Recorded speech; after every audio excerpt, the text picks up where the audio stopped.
A partir de agora, na Master Sport, Rock em Gel.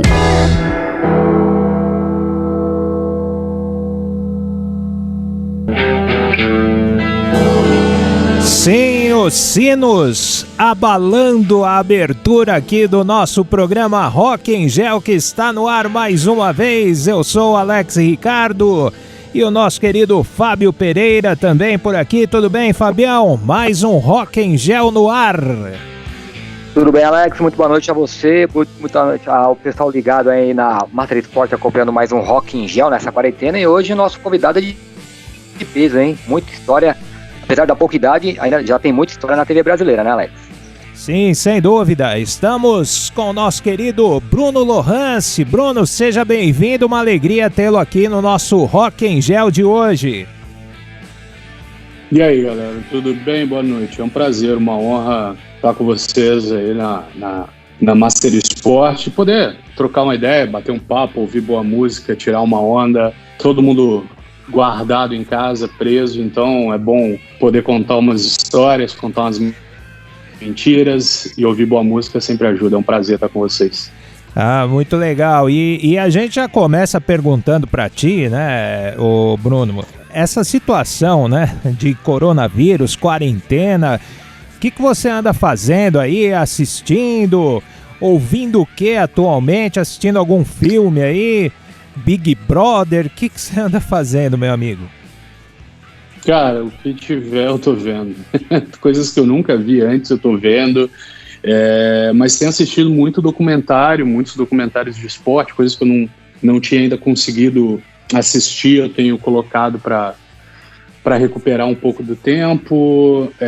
Vejo Big Brother, vejo novela, vejo noticiário.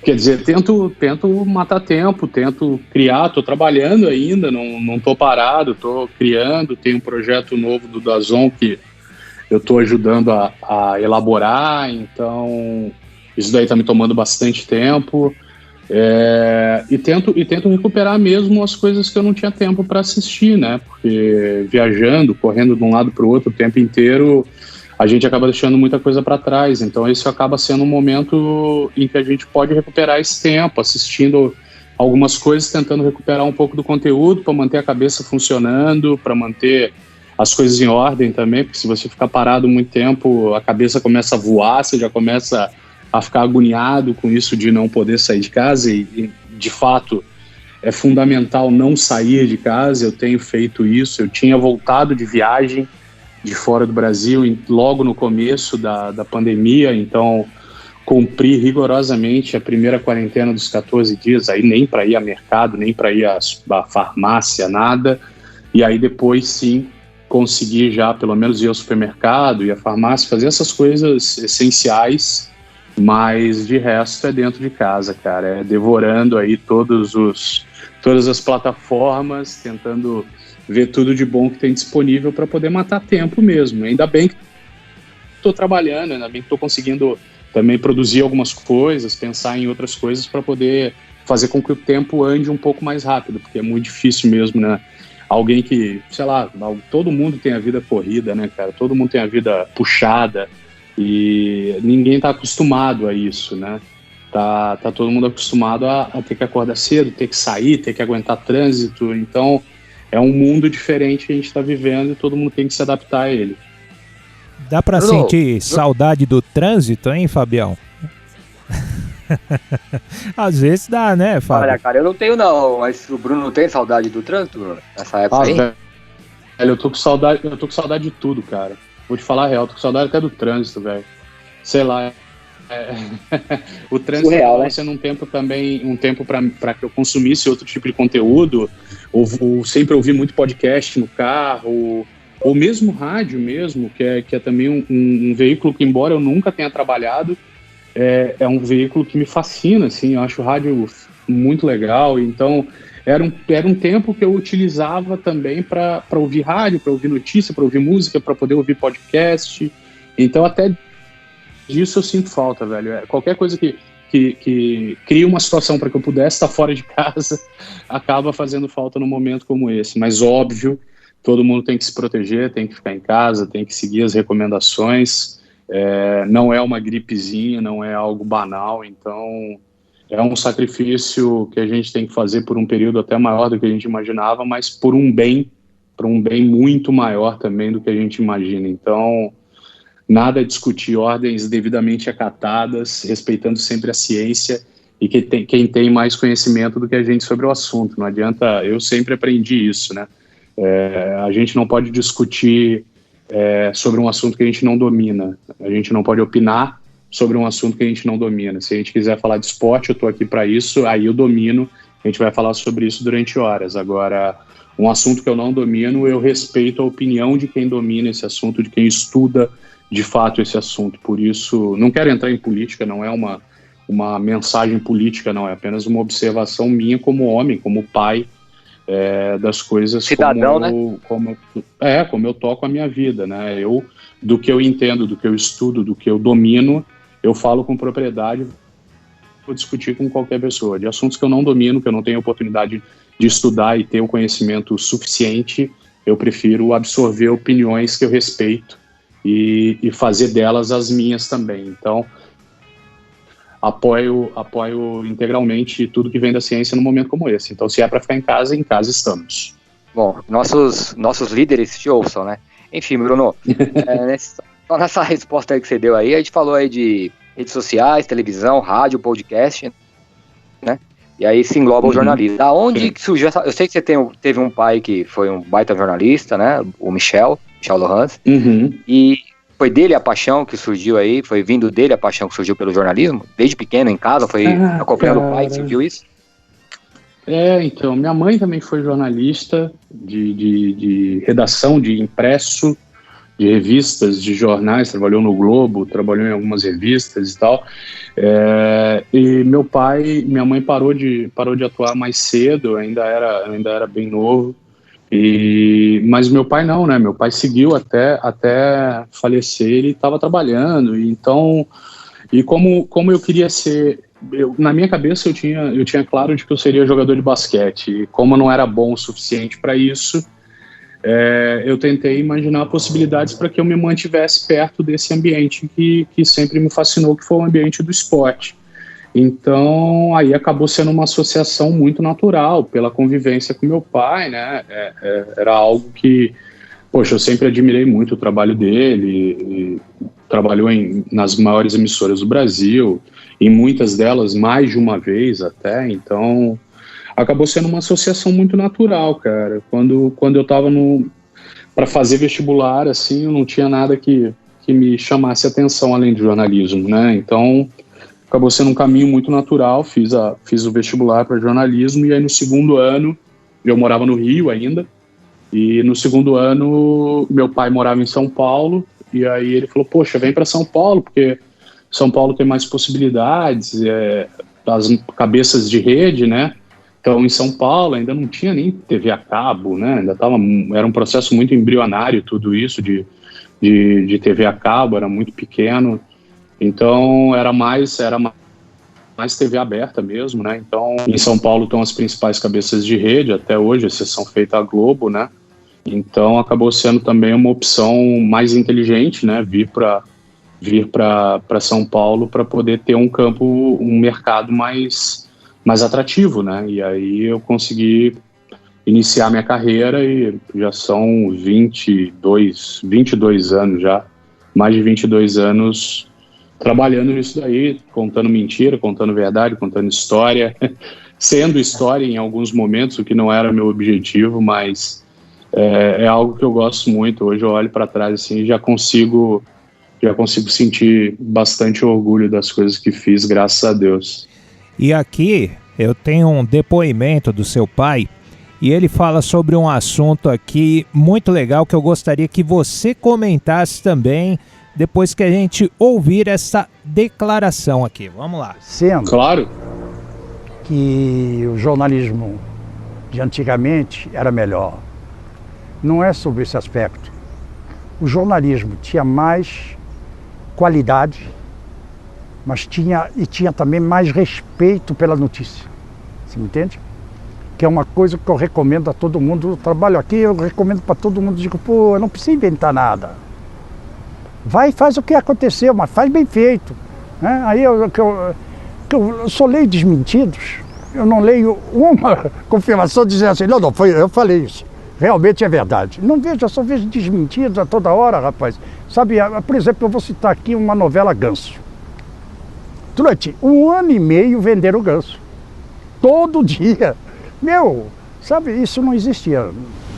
Sabe, você agora, eu chego num clube, nunca mais fui, né? Mas a última vez eu fui ao Palmeiras e eu queria falar com o Leão, que na época era técnico do Palmeiras.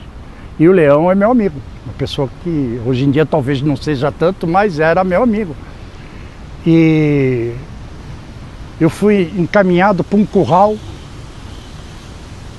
cercado por telas, alambrado, e fiquei lá isolado dentro de um curral, sem poder falar com os jogadores, sem poder dizer, opa, e aí, você tá bom, legal, e vou te ver. O cara estava a 40 metros de distância, né? Eu não sou ridículo, aí você pode sair. Que muitas vezes eu vi isso, 500 vezes. O jogador precisa falar com alguém. Ele precisa dizer. O técnico precisa dizer. E aí eles não falam, porque tem dia para falar. E o cara indica com quem eu vou falar. Isso é um absurdo, sabe? O jornal me paga, ou a TV me paga, para eu entrevistar o fulano, eu não posso. E o pior é que você compra um jornal, ou um outro, é a mesma coisa. O que está escrito num jornal é a mesma coisa que está no outro, está no outro, está no outro.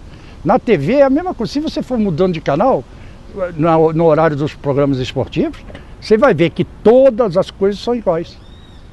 Então, pô, é porque você, por exemplo, você é um grande jornalista, um grande repórter.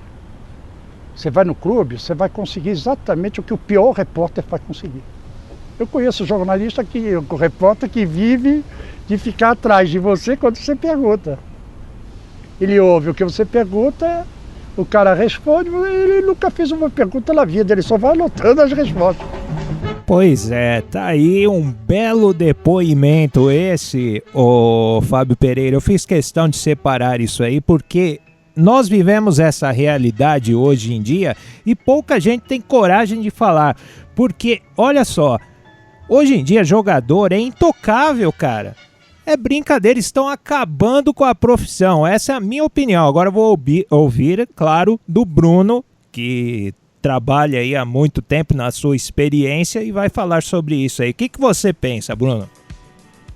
Cara, eu acho que assim, tem alguns fatores que a gente precisa levar em consideração. A visão do meu pai tá absolutamente correta. Não sei de quando foi essa declaração, de que ano, mas ainda assim a gente está falando de pelo menos 5, 6 anos, e muita coisa continua igual. Eu acho que é 2012, viu, Bruno? Acho que é 2012, porque na época foi, o Ganso exatamente. foi pro São Paulo. Isso aí. Então são 8 anos, né? De fato, ele tem razão em muitos aspectos que ele colocou ali, mas eu ainda acho que assim, nesse período todo, vamos pegar de 20 anos para cá, que é o tempo em que eu trabalho, né, de 98 para cá, o número de emissoras, de rádios e sites e blogs e plataformas, enfim, o número de veículos, o número de jornalistas que acompanha diariamente um treinamento de uma equipe de futebol aumentou muito, tá? Eu cheguei aí para treino de Corinthians, São Paulo, Palmeiras e ter 5 jornalistas, 8 jornalistas, e já cheguei em treinamentos que tinham 50, 60, parecia um negócio completamente desproporcional. Então eu também tento de uma maneira assim entender os clubes, que óbvio que você não pode mais atender a todos eles de maneira exclusiva, você não vai poder colocar um jogador ali à disposição de cada um dos jornalistas que frequenta habitualmente o treino, os setoristas e tal. Ainda assim, óbvio, esse outro ponto é muito verdadeiro. Eu conheço também uma centena de jornalistas que eu nunca ouvi a voz, numa coletiva, que eu nunca vi mesmo com o formato engessado, E eu não estou defendendo os clubes, não, eu sou contra também. Eu acho que isso daí também, em algum momento, me atrapalhou e beneficiou pessoas que não tinham a mesma qualidade, ponto. Mas ainda assim, tem gente que não pergunta. O cara fica só na aba mesmo. Ele vai ali, ele vai chupando, sugando todo o conteúdo que ele tá se aproveitando de um conteúdo que não foi gerado por ele. Eu vai acho pegando isso daí carona, né? Carona na conversa do pessoal. Na aba. Isso aí. Então, assim, esses dois pontos são pontos muito sensíveis. Eu ainda, como eu falei, eu ainda peguei um período em que eu assisti o treino dentro do campo, que você conseguia conversar com os caras, que você tinha uma proximidade muito diferente. E quando eu falo proximidade, não pensem em momento nenhum como uma amizade, não é esse o objetivo, nunca foi o meu, nem é da grande maioria, eu te garanto isso. Mas uma convivência mais próxima, mais tranquila, e você poder brincar, dar risada, o cara vir falar de uma matéria que você fez, ou você falar de uma jogada que o cara fez no jogo, e conseguir tornar isso daí algo mais humano, né? Mais próximo. Isso daí que o meu pai falou, muitas vezes o cara quer falar, ele tem o que falar, só que o formato da entrevista coletiva acaba engessando aquilo ali, torna tudo muito formal. O cara já senta ali numa mesa com 10 câmeras na frente dele, 30, 40, 50 jornalistas, gravadores e não sei o que, o cara fica intimidado. É óbvio que a partir daquele momento as declarações dele não vão ser as mesmas, ele vai, de uma certa maneira, ficar um pouco mais travado, e isso daí contribui para aquilo que todo mundo fala, jornalista pergunta a mesma coisa, jogador responde a mesma coisa. São fatores hoje que a gente não consegue dominar, tanto que a gente consegue observar muito mais a qualidade de qualquer repórter, de qualquer jornalista, no momento em que ele tem a oportunidade de ter um material exclusivo, de ter ali 10, 15 minutos que seja com um jogador e a partir dali ele consegue fazer diferença no trabalho dele. Ainda assim, mesmo com o material igual, isso aí eu discordo um pouco ainda da linha do meu pai, ele generalizou, né? Mas assim, eu convivi muitos anos com isso, né? Eu acho que é possível você entregar um material melhor, mesmo com as mesmas declarações, né? Aí vai da sua construção de texto, da sua percepção de notícia, vai do jornalista de fato que você é, vai do repórter cinematográfico que está ao teu lado, no caso da televisão, que consegue capturar melhores imagens que servem de alimento para o teu texto, para que você construa uma melhor história, e dentro das mesmas declarações você tem uma abordagem mais limpa e consiga ter um material melhor. Mas ainda assim não é um modelo ideal. Só que, se a gente levar para a realidade de fora do Brasil, o que o brasileiro ainda tem, o que o jornalista brasileiro ainda tem, é muito melhor do que a gente tem lá fora. Né? Lá fora eu já tive muitas oportunidades de cobrir treinos em que o cara não fala, não tem ninguém para falar, e você tem lá 15 minutos de imagem, acabou e vai embora. O cara fala uma vez por semana, o técnico não fala. Então, assim, é uma realidade diferente também. Tirando os esportes americanos, NBA, NFL, Major League Soccer, Major League Baseball, NHL, nesses esportes não, eles têm um tratamento completamente diferente da imprensa. A NBA, por exemplo, eu entrava no vestiário antes do jogo. Eles têm um período antes do jogo em que os jornalistas podem entrar no vestiário e conversar com os jogadores, e após o jogo também, além da coletiva de imprensa, onde o destaque e o técnico acabam indo. Então, exceção feita aos americanos, no mundo inteiro, muitas vezes você tem menos acesso até do que a gente tem aqui no Brasil. É óbvio que seria muito melhor, estou me alongando até, desculpa, mas seria muito melhor se a gente pudesse trocar ideia com os caras, óbvio. Qualquer jornalista vai se destacar mais a partir do momento que ele tem um contato próximo com o cara, em que ele ganha a confiança do entrevistado e também se sente à vontade para perguntar, fazer até às vezes perguntas mais contundentes que talvez feitas numa coletiva pudessem ser interpretadas de uma maneira diferente por outro jornalista, né? O cara vai fazer uma pergunta muito incisiva, muito contundente, vai ter alguém com maldade que vai dizer que o jornalista estava tentando esculachar o jogador, entendeu? Então, muitas vezes você não faz essa pergunta numa coletiva e você perde uma resposta boa. Então, de fato, o modelo não é o modelo ideal. Eu entendo os clubes pela demanda. Volto a falar, você tem um treino hoje com 40, 50 jornalistas tranquilamente. As salas de imprensa dos clubes aqui de São Paulo, que já eram ótimas, já não cabem. Então assim, é um processo que ainda está em adaptação, né? Mas assim, é um modelo que não é o ideal. Mas, como eu te falei, se a gente levar em relação ao que acontece na Europa com o futebol, no Brasil a gente ainda consegue fazer uma cobertura melhor, um pouco mais detalhada do que os jornalistas europeus fazem, mesmo porque no Brasil a demanda é maior, né? A demanda é maior, os programas ainda tentam dar notícia. Na Europa eles ficam mesmo voltados para resenha, para discussão, para o debate e ponto, né? Eles não estão muito voltados para a notícia. Eles querem, em cima de uma notícia que eles leram, passar e ampliar o debate. Então acho que aqui a gente ainda faz coisas melhores, porque a cultura é diferente. Mas é claro, poxa, é um modelo muito difícil de encontrar um equilíbrio, cara. Eu não consigo crucificar só os clubes, não. Mas ainda assim, aí mantenho a crítica do meu pai aos jornalistas que não se posicionam. Que são caras que vão para uma entrevista coletiva e simplesmente ficam ali dando carona, ficam ali usufruindo do conteúdo que não foi criado por eles. Isso daí, sem dúvida, é algo que é bem complicado. Eu, por exemplo, não me lembro de uma coletiva que eu tenha participado que eu não tenha feito pergunta. Era algo que eu fazia questão. Eu posso até e devo ter feito muitas perguntas ruins. A questão de me posicionar em respeito a quem me paga, a empresa que me paga, em respeito ao público que consome esse material. Essa sempre foi a minha visão. Desculpa, até me alonguei, porque a gente acaba ampliando o raciocínio. Ô Bruno, a gente estava com o Celso Miranda ontem aqui no programa, e a gente chegou até a ter nesse ponto, né? Gente boa demais, né? Falando da proximidade do caso dele, né, com os pilotos, né? E ele deixou bem claro, não, aí tinha uma proximidade, mas não chegava a ser amizade por conta desse problema. Um dia eu poderia ter que criticá-lo, ou poderia ter que falar que ele atuou mal, né? E como aconteceu, o cara vem tirar a satisfação. Já aconteceu nesse caso contigo, já? Porque às vezes a gente critica, faz uma matéria sobre um jogador, uma reportagem, e criticando, claro, e às vezes o cara já te procurou ligando, já procurou o seu chefe pra falar, aconteceu algo desse tipo? Não, cara, comigo, assim, de alguém vir falar diretamente comigo, não. Graças a Deus, não. Ninguém nunca falou.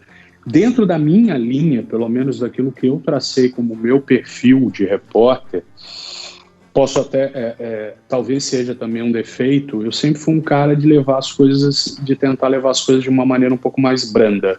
Eu nunca fui bom em descobrir polêmicas ou histórias diferentes das que não estivessem ali no campo. Então, a minha abordagem sempre foi uma abordagem mais leve. Mas, evidentemente, já critiquei, não criticava como repórter, né? Porque também tenho isso claro. Para mim, repórter não opina, repórter reporta, e a partir disso, quem está assistindo passa a ter a sua opinião.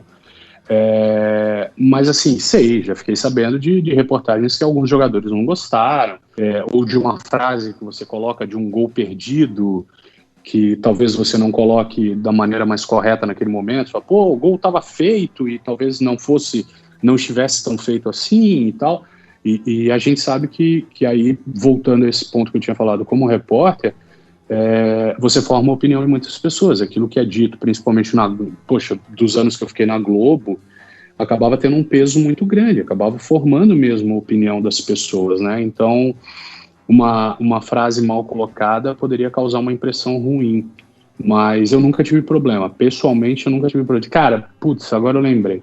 Tive um problema com o Celso Rotti, quando ele era técnico do Santos, e eu ainda trabalhava na Band, quer dizer, isso daí tem mais de 20 anos, por aí deve ter uns 20 anos. Deve ser 2001, 2002 no máximo. Ele era técnico do Santos e ele reclamou de alguma coisa que eu tinha escrito, não me lembro exatamente a situação, e eu tava no CT do Santos, assim, ele me pegou no braço, assim, me agarrou no braço, falou, e aí, moleque? Eu falei, opa, moleque não, e tal, deu uma esquentada, mas ninguém passou essa linha da falta de respeito, nem nada. Mas era engraçado porque depois, eventualmente, quando eu o encontrava em alguma entrevista coletiva e fazia uma pergunta, ele, e aí, Bruno, como vai e tal? Ele sempre tentava tentava uma aproximação e a gente nunca trocou ideia, nunca conversou sobre isso. Mas foi sim, essa daí eu lembrei agora, a única vez, cara, que... 2002, alguém... né?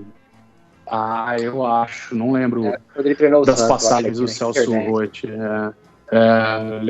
Eu lembro que...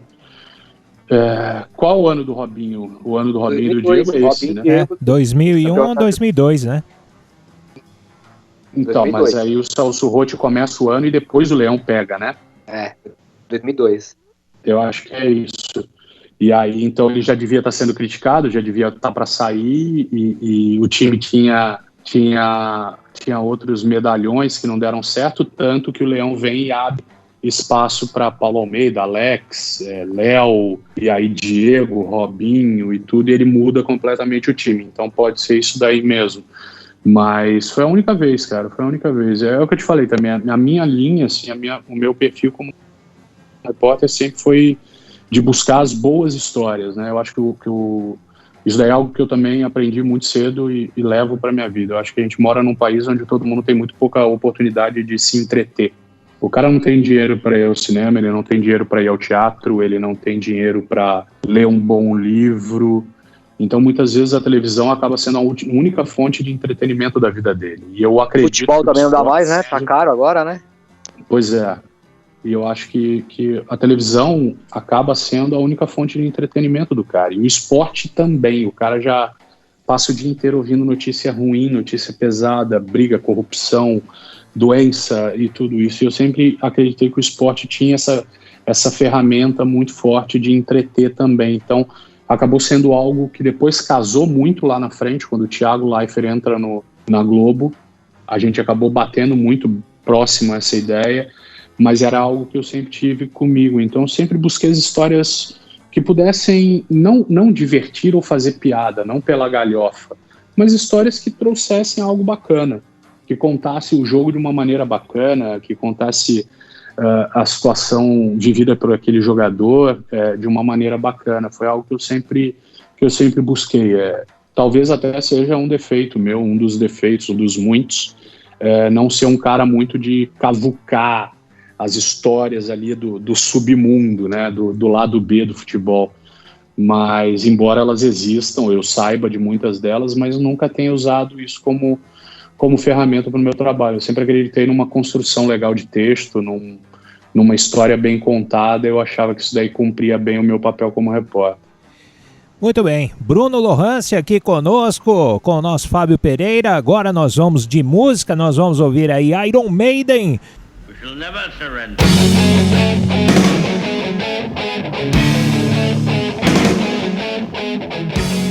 Bem no começo da sua carreira, tem uma história interessante com o Galvão Bueno lá na Globo, né? Pô, velho, essa daí a gente já trocou ideia, né? Já falamos de muitas histórias e essa é uma delas, cara. É divertido, né? Pô, o Galvão é um cara fantástico, né? Ídolo. Poxa, todo mundo fala do Galvão e todo mundo só quer assistir o jogo com o Galvão, né? Então, isso daí mostra muito é isso que eu tô falando, do impacto que a pessoa gera, né? Então, poxa, eu lembro meu comecinho mesmo, assim, na Globo, né, cara? Poxa, tentando ganhar espaço e tentando mostrar serviço, né, cara? Mostrar que tinha conhecimento, que tinha conteúdo e tal. E fui fazer a minha primeira transmissão com o Galvão, né? E o Galvão tinha trabalhado com meu pai, então, poxa, a gente tinha uma relação legal já, né? Mas, poxa, no estádio era aquilo, ele ia na cabine, eu no campo, ele ia num carro, eu ia no outro, a gente nem tinha se cruzado no dia, né? E era um jogo de Libertadores, do São Paulo contra algum time de fora.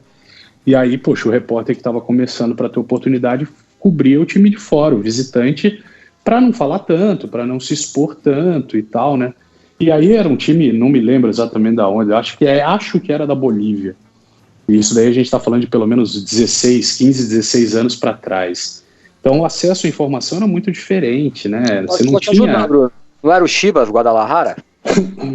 Não. O Chivas foi 2005, que foi a semi da Libertadores, né? Esse daí eu lembro. Eu lembro... Não, isso daí eu fui para o México até. para esse jogo, então foi antes, sei lá, 2004, alguma coisa assim. E não era o Chivas. O Chivas eu lembraria porque era um time grande e tal, era um time pequeno, não era nem o Strongest, não, era um time bem pequeno mesmo, e era muito difícil conseguir informações das equipes de fora, né? Então, chegava lá, tinha 4, 5 informações ali para poder usar durante a transmissão inteira, para mostrar que eu tinha me preparado e tal. E aí, antes do jogo, a gente tem uma comunicação, né? A gente tá se falando fora do ar e tal, e o Galvão virou, Brunão, vambora, boa transmissão, vai com Deus, manda bala e tal. Falei, Galvão, obrigado e tal. Ele falou, e aí, o que você sabe do time? Aí eu falei, fiquei grandão, né? Falei tudo que eu sabia, metralhei as informações todas. Não, fulano de tal jogou aonde, o outro tem tantos gols e não sei o que, tá em tal posição no campeonato e bababá. Ele falou, que maneiro, tá bem demais e tal, vambora. Entrou no ar, assim, a primeira coisa que ele falou foi passar todas as informações que eu tinha. Ele já passou na frente falando do time. E aí, a hora que eu comecei a ouvir aquilo, me deu, cara, eu entrei em pânico, né? Eu falei, caraca, ferrou. Não vou ter nada para falar durante o jogo inteiro. E só vou ter substituição para falar. E eu não posso passar a transmissão inteira sem falar nada, porque senão os caras vão olhar e falar, esse cara não se preparou, não estudou, não fez nada, né? Aí eu falei, cara, preciso me virar, né? E aí eu comecei a tentar ouvir as coisas que o técnico falava em espanhol, mas, você não consegue ouvir tão claramente, né? E aí eu ouvia, de 2 palavras que eu ouvia o técnico falar, eu fazia uma história. E aí inventava uma parte, pegava um pouco do que eu estava observando no jogo também, e criava ali. Eu falei, o técnico tá pedindo pro cara que tá jogando na direita inverter, vir pra esquerda, porque ele tá achando que a marcação não tá tão boa ali, não sei o que, e fiquei criando histórias, cara. Fui inventando para poder ter o que falar na transmissão. E nunca contei isso daí para ninguém depois, né? Não voltei falando isso. E aí eu lembro que eu voltei e todo mundo falou, foi legal a transmissão. Eu falei, foi legal pra caramba e tal, e tal. Eu falei, mas você tinha bastante coisa, né? Eu falei, tava lá, né, cara? Tava ouvindo e tal, e não sei o quê. Só que era tudo mentira, eu tava inventando para poder participar de alguma maneira da transmissão, porque a meia dúzia de informações que eu tinha conseguido colher antes do jogo, que eu tinha estudado e tudo, já tinham sido passadas pelo Galvão logo na abertura da transmissão. Então, é muito isso, assim. Queimou a largada, né? Ele saiu acelerando, né, cara? Ele achou que ele tava na Fórmula 1 e meteu o pé, né? E aí eu tive que... Cara, mas é muito isso, assim, você precisa ter jogo de cintura e criar recursos para se desvencilhar de situações difíceis que vão acontecer no ao vivo. E isso daí também é uma grande qualidade do repórter, né? Vou falar pro cara ficar inventando coisa? Não é que eu estava inventando, mas é que assim, eram coisas que eu estava observando no campo e que viravam até, alimentavam o comentarista, né? Ajudava o comentarista a criar o raciocínio dele, a melhorar o entendimento do jogo.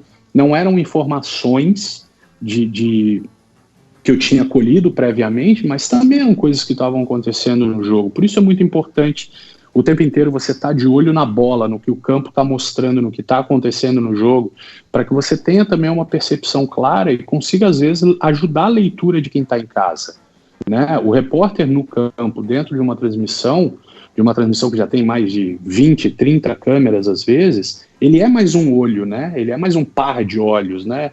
Ele também tem a visão dele que muitas vezes a câmera não mostra. Então, é algo que acaba acrescentando também na transmissão. E foi, num momento difícil, acabou sendo uma salvação para mim, e foi algo que eu usei muitas vezes depois na minha carreira também. Fiz muita transmissão e muitas vezes levava informações que eu nem usava, porque eu queria ouvir o que o técnico estava falando, perceber como a torcida estava reagindo, trazer mais daquele ambiente do momento, mais do que histórias que já tinham acontecido antes. E eu achava que isso ajudava mais na narrativa, né? Ajudava mais ao locutor criar essa narrativa dele, ao comentarista criar o raciocínio dele, e eu mostrar que eu estava envolvido naquilo tudo, né? Também com o conhecimento do jogo, com uma percepção boa de jogo, de parte tática, de parte técnica. Então, acabava ajudando. Foram caminhos que eu fui criando esse daí no improviso e que depois eu acabei incorporando mesmo ao meu perfil, né?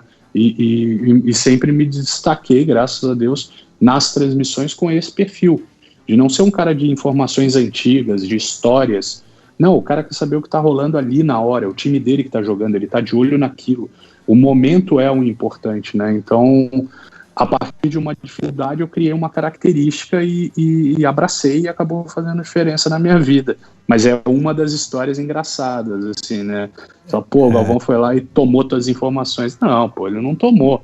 Ele só usou o que ele tinha absorvido, né? Então, mas virou uma dificuldade para mim naquele momento. Eu entrei em pânico completo, muito novo, tava muito no começo, queria impressionar, queria mostrar que tava bem. Mas aí vira uma história deliciosa depois para contar. Depois que passa, que deu tudo certo, a gente conta feliz. Mas na hora, rapaz, eu suei mais do que sei lá o que, cara. Eu tava passando mal de nervoso. Já tava nervoso pela transmissão com o Galvão.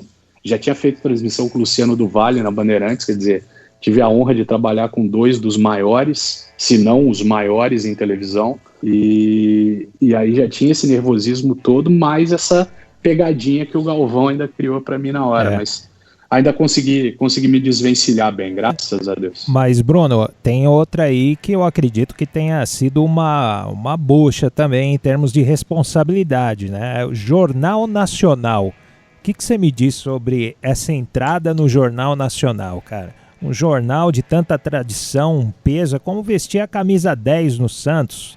Complicado, hein? Poxa, é um canhão muito grande, né? Você está falando para um número, uma parte bem expressiva da população brasileira naquele momento, né? Voltando àquilo que eu te disse, muitas vezes as pessoas não têm onde buscar informação, né?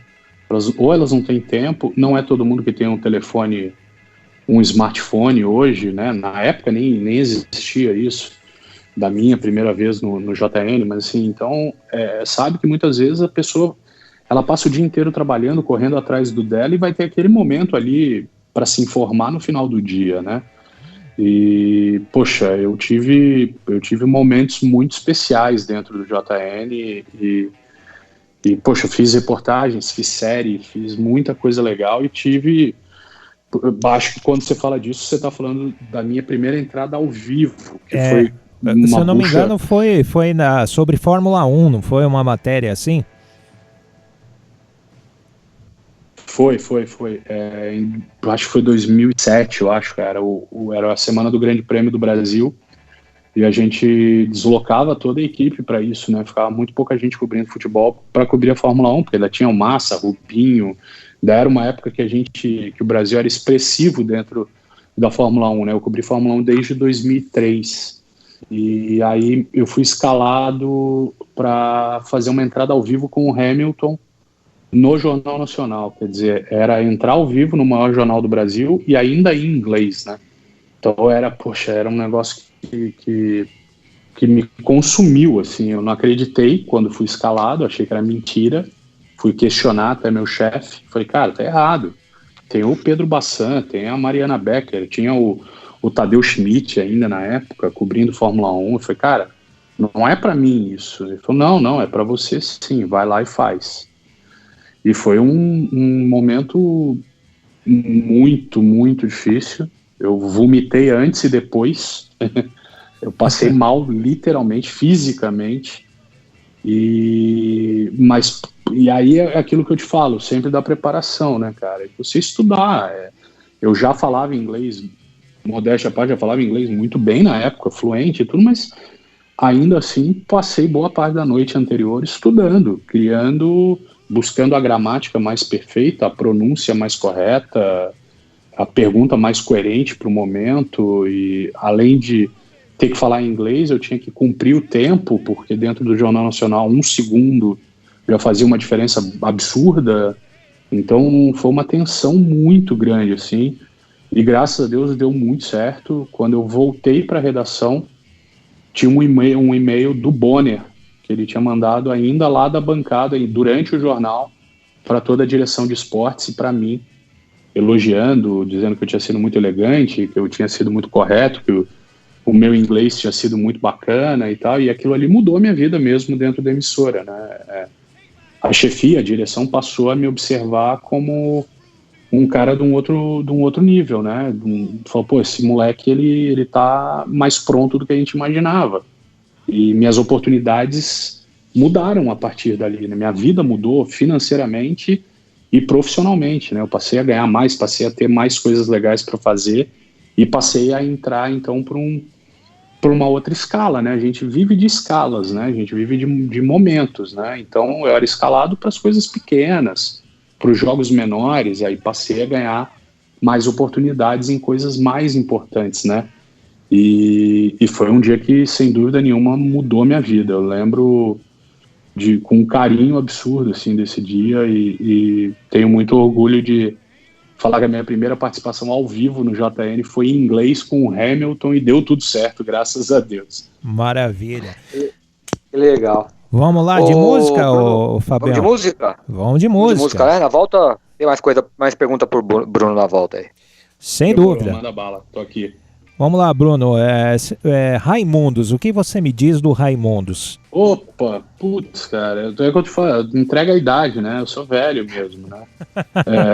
Eu acho que o Raimundos fez coisas geniais, assim. Eu acho que tem muita gente observa muito do humor apenas que eles colocavam ali no rock, mas eu observava muito da construção de texto mesmo, né? Da narrativa, da construção de histórias, né? Elas eram muitas vezes bizarras, algumas escatológicas, não tão ortodoxas ou as mais educadas, mas eram construções de textos muito engraçadas, muito bem construídas, e por isso sempre gostei, assim, como, gostava do Mamonas, também achava que era algo muito divertido, mas dentro daquilo ali você fala, cara, como é que o cara pensou naquela história, velho? Onde ele chegou para poder criar aquela narrativa, aquela situação, imaginar aquela história. Então, eu sempre ouvi, sempre gostei. Então, Raimundos é uma das bandas que eu tenho na minha juventude, assim, com uma recordação muito bacana.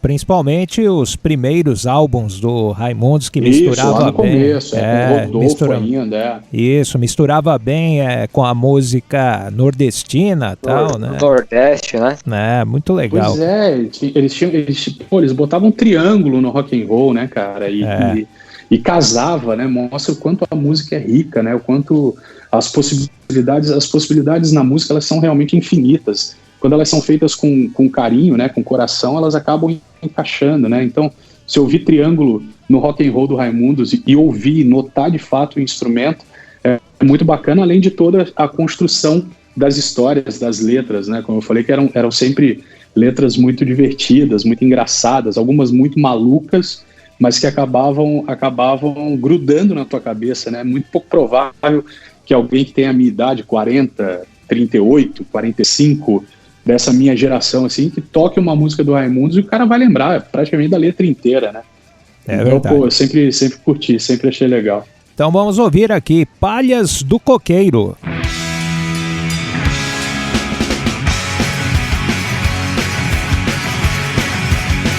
Raimundos aqui na Master Sport, uma jogada de mestre, grande som aí com toda certeza do primeiro álbum do Raimundos em 1994. Belo ano esse, hein, Bruno?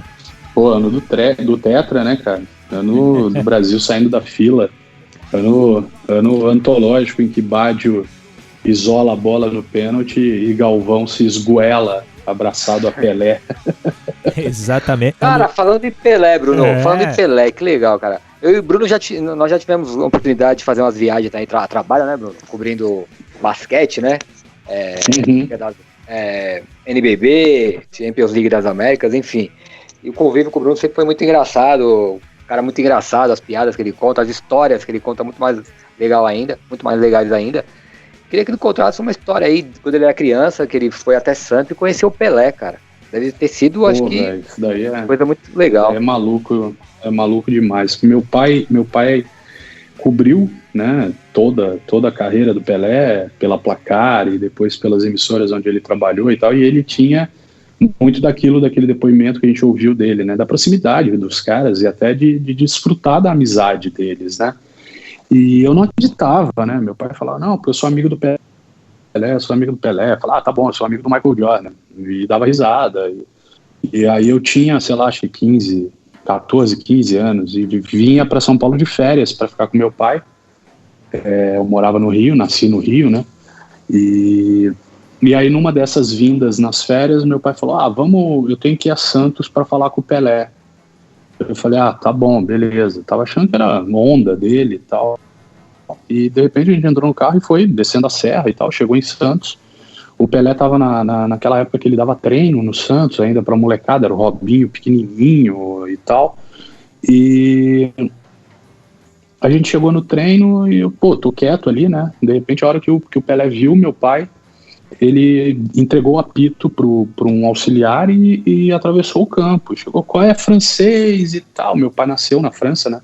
Nasceu em Marseille, depois ele veio para o Brasil e ficou aqui até o fim da vida dele. E chamou francês e tal. Chegou, deu um beijo no meu pai. Eu falei, caraca, velho. Nossa, é o Pelé mesmo.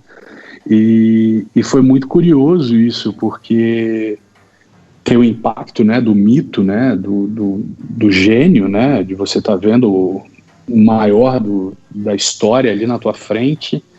E muitos anos depois, eu já como repórter na Globo, voltei a encontrar o Pelé para trabalhar, né, e ele lembrava disso, né, ele lembrou disso.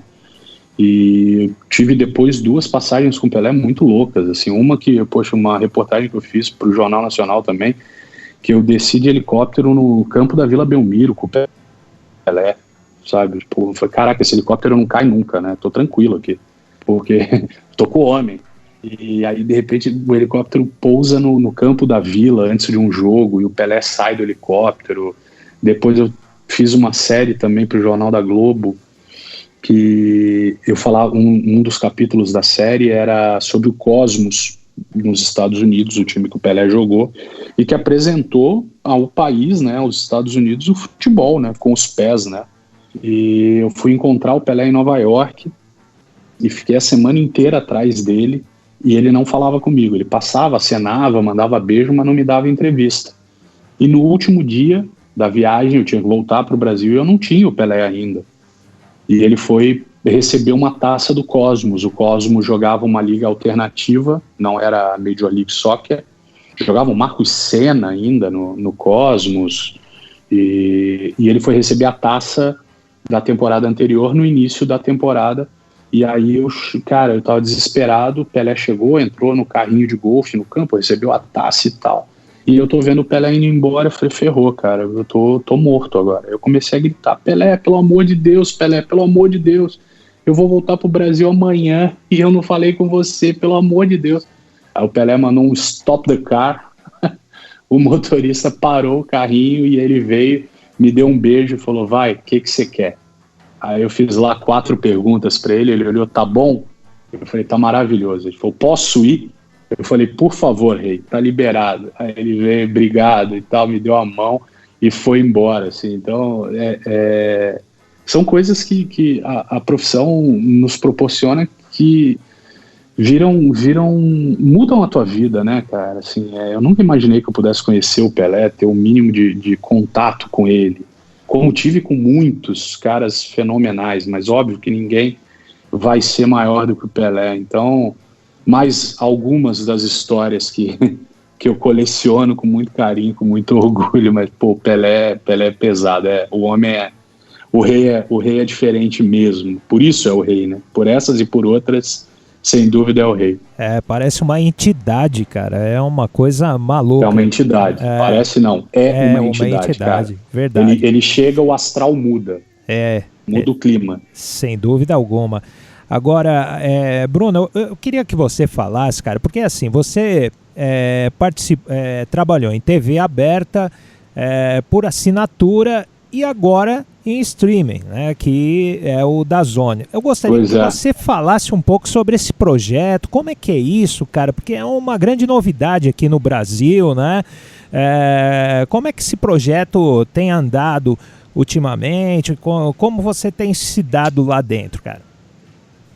Eu acho que é um projeto maravilhoso. é muito fácil para mim falar isso estando lá dentro, óbvio. Mas independentemente disso, antes eu já observava o streaming como um potencial muito grande, exatamente pelo estilo de vida que a gente é obrigado a ter. A gente não tem tempo para nada. A gente não tem tempo para estar exatamente naquele momento parado em frente à televisão para ver aquilo. E então o streaming te possibilita isso. Você pode ver aonde você estiver, em qualquer dispositivo, e você continua consumindo o produto que te interessa, né? E isso daí acaba trazendo uma facilidade, né, muito grande para quem consome o produto, né? O fato de você não precisar estar em casa, na frente da televisão, parado no sofá, te amplia muito, né, tuas possibilidades para consumir conteúdo, né? No caso do evento ao vivo, do jogo, ainda mais, porque às vezes você não está em casa e você consegue assistir o jogo pelo teu celular, pelo tablet, pelo computador, por qualquer device que você tiver ali na hora, com conexão, e além do conteúdo mesmo que você pode assistir depois on demand, né, no momento em que você quiser, né? Então isso daí para mim é fascinante. Eu observava isso muito no meu filho. Meu filho vai fazer 10 anos esse ano e ele não me assistia no Globo Esporte, né? Ele via depois o que ia para o YouTube, o que ia para a Globoplay, o que ia para o momento em que ele quisesse ver, não necessariamente 12:50 e estava parado em frente à televisão para ver o pai. Então eu já percebia esse movimento no meu filho, nos amigos do meu filho na escola, e é um movimento que depois com Netflix se tornou muito claro, né? A gente consome o conteúdo no momento em que a gente quer consumir esse conteúdo. Então a plataforma de streaming vem para isso, né? Vem para te facilitar o consumo de conteúdo no momento em que ele for mais conveniente. Eu acho isso maravilhoso. Eu acho que sem dúvida nenhuma, para mim, um caminho muito claro do que já é o presente e do que vai ser ainda mais no futuro, né? Melhorando a banda, melhorando a qualidade da conexão que a gente tem no Brasil, né? E então, para mim, é um orgulho muito grande fazer parte do projeto desde o início, né? Já tem um ano que eu tô trabalhando no DAZN e o DAZN ainda não tinha nem a plataforma quando eu entrei, né? Os jogos ainda eram no YouTube. Hoje já tem a plataforma, já vai fazer um ano da plataforma também. Eu já fiz um ano e vejo um crescimento muito legal. Agora mesmo com o isolamento, a gente está criando conteúdo. Eu estou ajudando a formatar um projeto de um programa novo que a gente vai fazer completamente online, com inserção de créditos, com inserção de VTs, mesmo com cada um na sua casa, né? Com um cara em Miami, eu em São Paulo. Eu vou entrevistar jogadores na França, na Inglaterra, nos Estados Unidos, na Paraíba, em Minas, e todo mundo se falando ao mesmo tempo. Isso daí é maravilhoso, cara. Eu acho que é um caminho muito claro para quem consome conteúdo, para quem desenvolve conteúdo, o conteúdo on demand, o conteúdo no momento em que você pode e quer assistir. É, sem dúvida nenhuma, um grande lance para a sequência da nossa profissão, né? Como jornalista, você tem que estar se mexendo, tem que estar estudando, e isso daí despertou em mim muitas coisas legais para me aprimorar, estudar novas tecnologias, conhecer novas maneiras de gerar conteúdo. Então, poxa, é um projeto muito legal que eu tenho um carinho muito grande, um orgulho gigantesco de fazer parte desde o início. Agora não, só completando que o que mais me impressionou de tudo isso realmente é a tecnologia, né? A qualidade de imagens, Sim. As câmeras, tudo. A qualidade bem superior à TV aberta, até se você for analisar. Uma pena que aqui no Brasil o serviço de internet, né, ainda não é... Esse é o ponto. Esse é o ponto, mas realmente a qualidade que é oferecida é impressionante, né? E é muito legal. Muito legal, muito bom mesmo. Fala, Fábio. Ô, Brunão, e nesse ponto aí do DAZN, né? 20 e poucos anos aí, 22 anos como repórter, né? Na tela, lá, todo mundo vendo. E agora uma mudança na sua carreira, né? Como foi, e virou comentarista do DAZN nos jogos de futebol internacional, nacional e de basquete também. Como foi a adaptação de repórter para comentarista, né? Poxa, ainda está sendo uma adaptação, né? Ainda é uma adaptação, é um baita desafio monstruoso, assim, é é muito difícil, é muito diferente de só reportar, né, de só observar os fatos, né, agora é emitir opinião perante os fatos, né, ter uma análise clara e olhar o jogo direito, né, cara, você precisa traduzir para o cara que está em casa tudo que está acontecendo ali, sendo que a gente está falando na maior parte do tempo ali no DAZN de futebol, né, de uma população que tem um nível de entendimento muito bom já de futebol, né? Você discute futebol com qualquer pessoa no Brasil, com o cara que trabalha de faxineiro, o cara que trabalha na portaria, o cara que trabalha na padaria, todo mundo entende de futebol, né? Então, falar uma besteira toma uma proporção muito grande, porque o nível de entendimento das pessoas aqui no Brasil é muito alto já de futebol. Então, eu tenho estudado muito, tenho tentado me aplicar o máximo que posso para cada jogo. Eu posso falar que eu uso 3, 4, às vezes 5 horas para me preparar para um jogo, para tentar ter o máximo de informação, para tentar ter o máximo de conhecimento dos jogadores. Por exemplo, a gente tem um campeonato turco. Poxa, não é um campeonato que a gente tinha no Brasil, né? Então, precisa estudar muito. É óbvio, comentar a Premier League, como a gente tem, comentar o italiano, são jogadores que a gente está habituado a ver, né? Então é mais tranquilo, mas ainda assim demanda um estudo muito grande. E é um desafio gigantesco, assim, e que tem me feito muito bem, assim. Eu estou muito feliz com esse passo diferente na minha carreira. No basquete, para mim, é um pouco mais tranquilo, pelo entendimento tático, por já ter jogado, por ter convivência com muitos jogadores até hoje. Então eu consigo ter um bom entendimento do jogo, me sinto muito bem ali, e no futebol eu tenho estudado muito, mas é um prazer gigantesco, sim. E tenho ainda mais respeito pelos grandes comentaristas que a gente tem, porque é realmente um negócio que é muito difícil. A gente falar, todo mundo entende de bola, sim, todo mundo entende de bola, mas a hora que você é o primeiro a opinar sobre, isso daí torna tudo mais difícil. Depois que alguém já opinou, e você melhorar aquela opinião, é mais tranquilo. A obra já está feita e você está melhorando aquilo. Aí você consegue ter uma visão clara. Está lapidando. E da informação, né? A primeira opinião é muito difícil, cara. É muito complicado. Eu me peguei já aflito, já em situações, foi pênalti ou não foi? E é um momento em que você precisa dizer pro cara se foi ou não, sabe? Depois daquilo ele vai ter a opinião dele, né? Tem que ter o olho bom também, né? Tem que ter o olho bom, tem que estar ligado, tem que estar atento. Quem fez o gol, da onde veio a jogada, quem deu o lançamento, quem deu o passe, tudo isso acaba sendo muito importante para você construir o teu raciocínio comentando o jogo.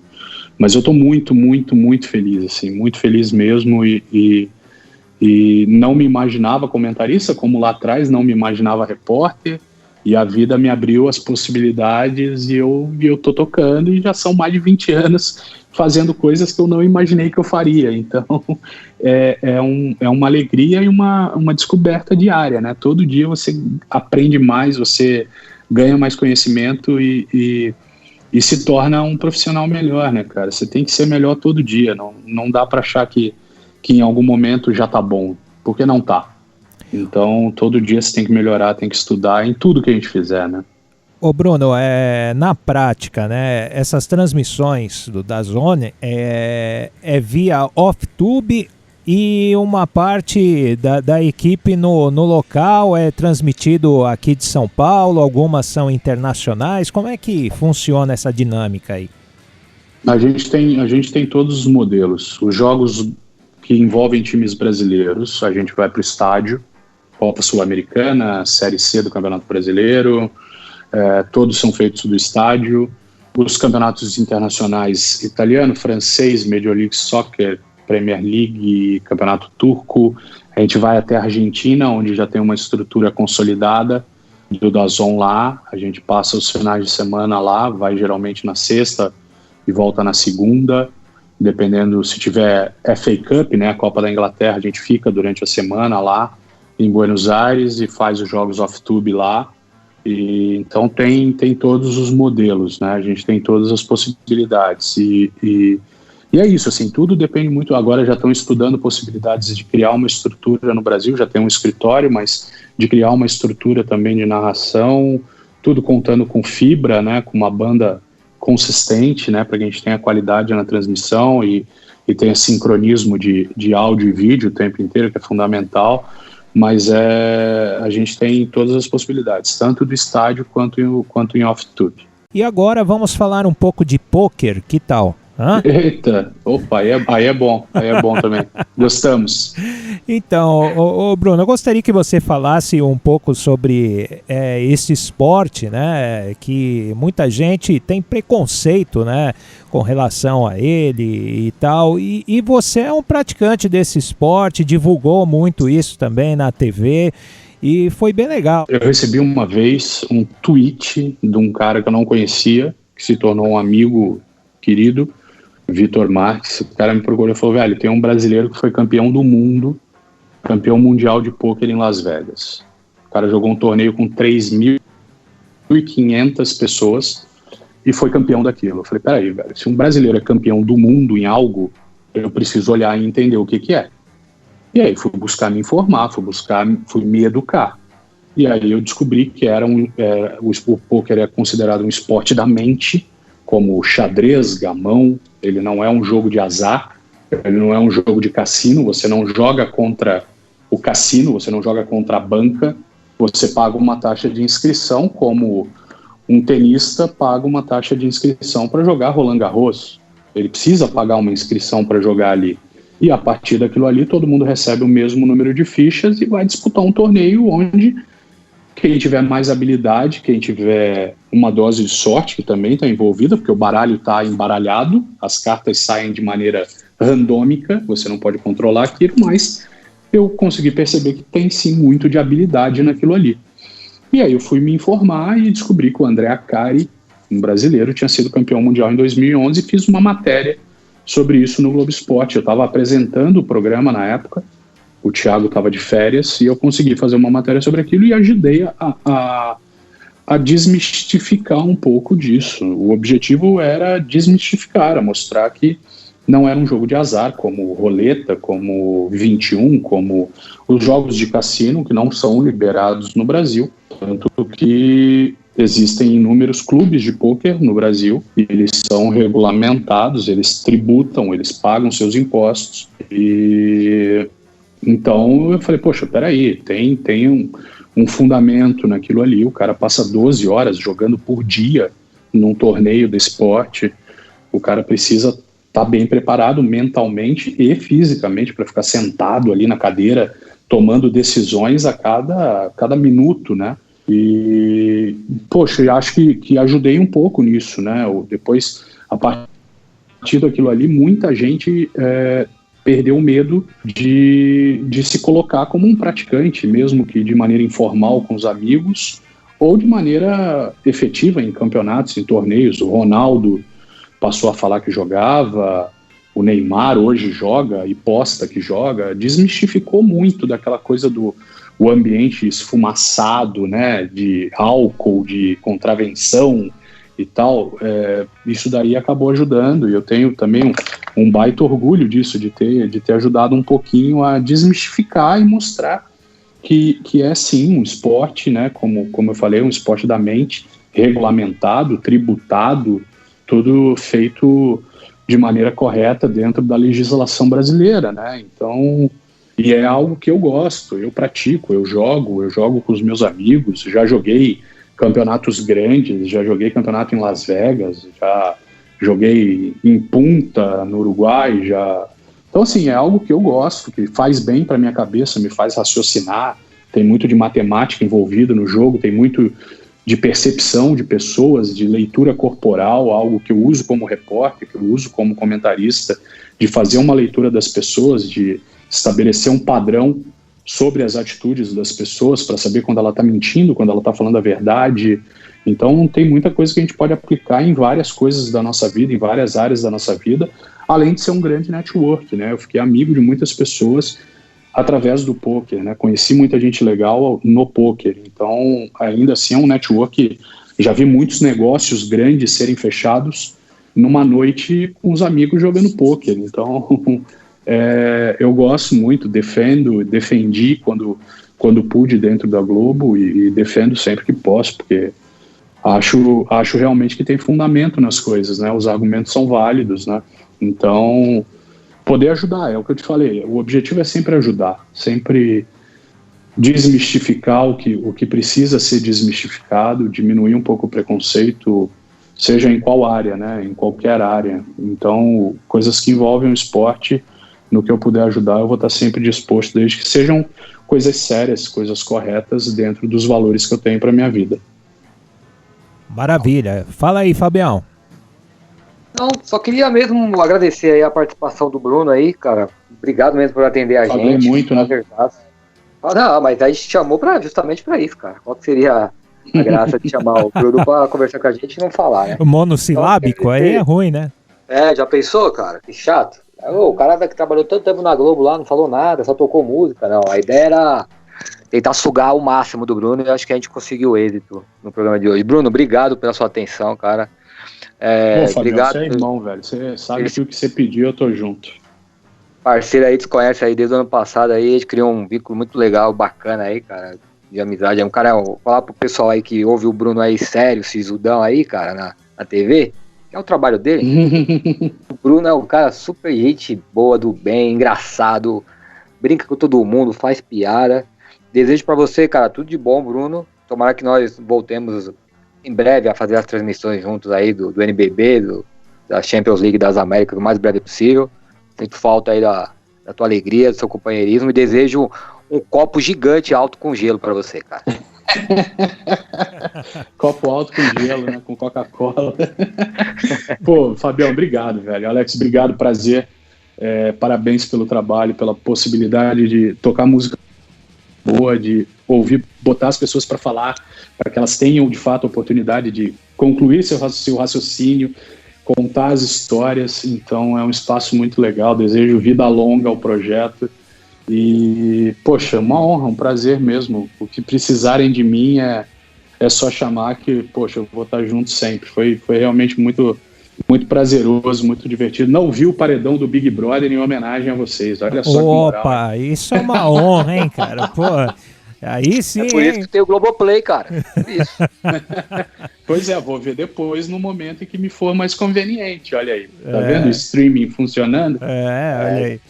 Beleza, Bruno, olha, cara, muito obrigado mesmo pela atenção. Faço minhas as palavras aí do Fabião, cara, muito legal. E para fechar aqui, eu gostaria de falar do Paralamas do Sucesso. O que você me diz do Paralamas, cara? Nossa, que isso. Daí é uma das grandes bandas da história daqui do Brasil, para mim, pelo menos. E é o que eu te falei, me remete a momentos muito legais da minha adolescência, da minha juventude, né? Das namoradas do passado, das histórias, dos bailes, dos shows. Fui a muito show do Paralamas e tem músicas maravilhosas, assim, para mim é indispensável em qualquer lista que eu fizer de boas músicas, de momentos especiais da minha vida. Esses momentos vão estar norteados com o som do Paralamas em algum momento. Então, sou muito fã, ainda consumo, ainda ouço muito, mas também tenho recordações incríveis na minha vida com o Paralamas tocando, com o Bi, com o Baroni, com o Ebert, com esses caras tocando e contando, ajudando a contar as histórias das nossas vidas, né? Eu acho que bandas se tornam icônicas quando elas se confundem as histórias das nossas vidas. Quando a gente lembra de um fato e logo após lembrar aquele fato vem uma música, vem uma canção de uma dessas bandas, e é o caso do Paralamas, sem dúvida nenhuma. Pois é, mas viu, Fábio, faltou uma coisa aqui pro Bruno, viu, cara? Faltou, vamos lá, então, exatamente, porque é o seguinte, a gente falou do Grupo Bandeirantes, a gente falou da Globo, falamos do DAZN, mas o Canal 21 é o melhor de todos, cara. Canal 21, porra, demais, cara. O Canal 21, sensacional, bicho, sensacional, cara. Pô, o Bruno passou por lá, né, cara? Antes de se tornar o lance aí evangélico e tal, né, Bruno? Você tem lembrança dessa época aí, cara? Era um canal de notícias, né? Era pra ser o que dos era primeiros Band canais, News, né? Isso, exatamente. É o projeto embrionário que depois se transfere para Band News. Eu entrei lá em 98, 99, alguma coisa assim. E entrei como estagiário mesmo. Foi meu primeiro emprego, minha primeira oportunidade de trabalhar numa redação. E tenho ótimas recordações. Tinha o Zucatelli, que está por aí até hoje. Apresentava um jornal, né, cara? A Luciana, né? Luciana, tinha a Adriana Bittar, tinha uma galera que depois fez carreira e que tem carreira super consolidada até hoje, assim, e para mim foi uma experiência, poxa, super legal. Eu, como estagiário, aprendi muito ali, fiquei 6 meses ali antes de ir para o esporte da Band e poxa, aprendi a coordenar a entrada ao vivo, aprendi a ver como era montado o espelho do jornal, a sequência das matérias, a história que tinha que ser contada ali. Então, Canal 21 é uma lembrança muito bacana. O André Plihal, é uma escola, né? Hoje o André Plihal, hoje da ESPN, que é um amigo querido também, um cara brilhante, era repórter do Canal 21 também. Então, poxa, vi muita gente bacana lá que depois construiu uma carreira super sólida, de sucesso, começando ali no Canal 21, e eu posso dizer também, de maneira muito orgulhosa, que meu estágio, meu início, minha primeira oportunidade numa televisão foi lá, no Canal 21, lá na Bandeirantes. Maravilha, aí sim, agora podemos encerrar, viu, Fabião? Aí sim, agora tá o contado. paredão do Big Brother. Tá certo. Valeu, Bruno, grande abraço. Grande abraço.